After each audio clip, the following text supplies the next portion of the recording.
السلام علیکم جی۔ آج آپ کو سناتے ہیں ایک واقعہ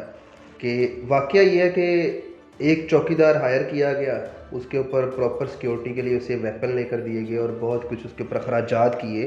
ایک میجر جو پارٹ تھا ایسٹس کا وہ اس کے اوپر خرچ کیا گیا، اس سے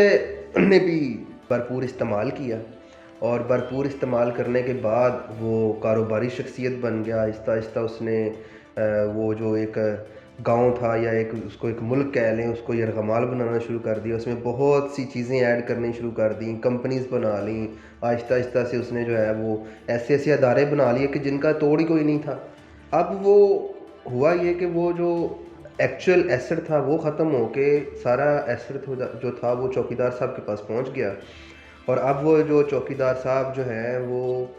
اسی چودھری صاحب کو یا اسی گاؤں کو یا اسی ملک کو جو ہے اس قدر بلیک میل کرتے ہیں کہ اگر آپ نے میرے خلاف کوئی بات کی تو آپ کو اٹھا لیں گے اور آپ کو گمنام جگہ پر آپ کو ننگا کر کے الٹا لٹکا کے ایسا تشدد کیا جائے گا۔ ایک چوکیدار کے الفاظ ہیں یہ، اور وہ یہ کرتا ہے۔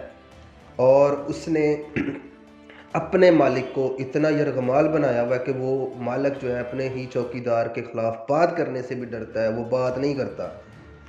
چوکیدار صاحب آپ نے اتنا ڈرا دیا ہے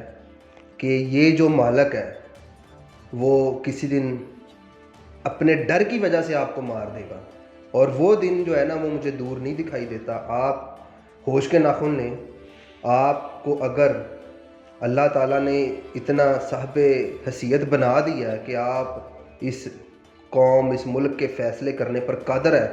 تو پھر آپ اپنے فیصلے بدلیں اور ان کو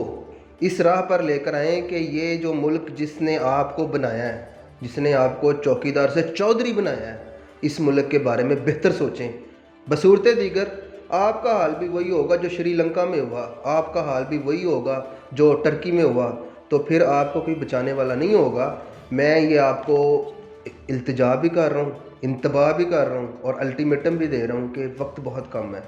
وقت بہت جلدی سے گزر رہا ہے۔ کہ وہ جب میں چھوٹا سا بچہ تھا تو میں دیکھتا تھا، میرے دل میں اس چوکیدار کے لیے بڑی محبت تھی، بڑا عشق تھا، بڑا جنون تھا، بڑے نعرے لگتے تھے، لیکن اب وہ محبت، اب وہ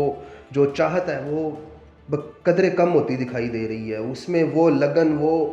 خلوصیت نہیں رہی۔ میری عوام کا یہ پیغام چوکیدار کے نام، اس ملک کے حکمرانوں کے نام، اسٹیبلشمنٹ کے نام اور تمام اعلیٰ عہدیداران کے نام ہے جو کہ اس ملک کو سیدھی راہ پر لے کر چل سکتے ہیں، ورنہ آپ سمجھدار ہیں اور آپ کو سمجھانے کی ضرورت تو نہیں ہے۔